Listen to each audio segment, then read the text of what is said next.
Iba nga daw talaga ang isang Nora Honor. Ito ang kumakalat sa social media ngayon matapos nga na ang pagpanaw ng nasabing superstar ng bansa ay mailathala pa sa iba't ibang artikulo mula sa ibang bansa or international. Pagpanaw ng nasabing superstar, nagbigay pa rin ng karangalan sa bansa. Ganyan siya kasikat. Anyway, narito po ang ilan sa mga artikulo kung saan ay inilathala nga nila ang pagpanaw ng superstar Nora Honor. Mula nga sa The Straits Times, Nora Honor considered the Philippines' greatest actress dies age 71.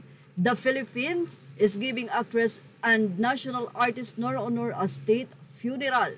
Mula naman sa Gulf News, Nora Honor, the legendary actress, leaves behind a legacy of groundbreaking films, music, and cultural milestone.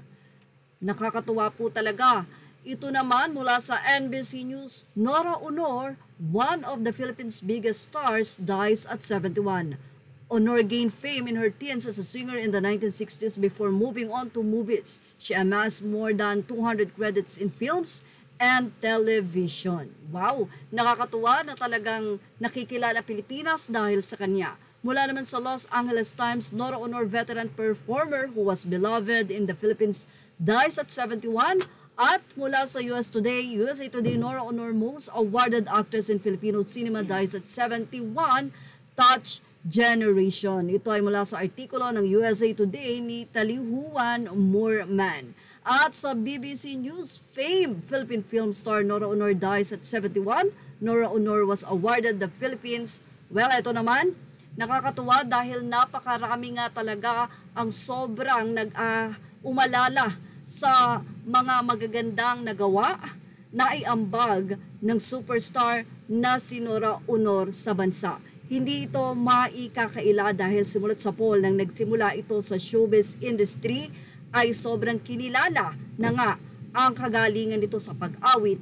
Hindi lamang sa pag-awit, kundi nakitaan din siya ng galing sa larangan ng pag-arte kung saan ay mas higit na nakilala ang pangalang Nora Honor. Para saan pa nga ba't babansagan siyang superstar? Ang nag-iisa at talaga na nga wala na raw tutulad pa sa nasabing katanyagan na ito ng superstar na si Nora Honor. Nakakatuwa lang dahil ang pag-alala na iyan ay hindi lamang Pilipinas ang naging katuwang natin sa pag-alala sa pagkawala ng isang ginto o bituin ng bansa, kundi pati na rin ang ibang bansa ay nakidalamhati sa kanyang paglisan. Yan ang ating Showbiz Now update. Images are all credit to the rightful owners. Thank you for watching Showbiz Now.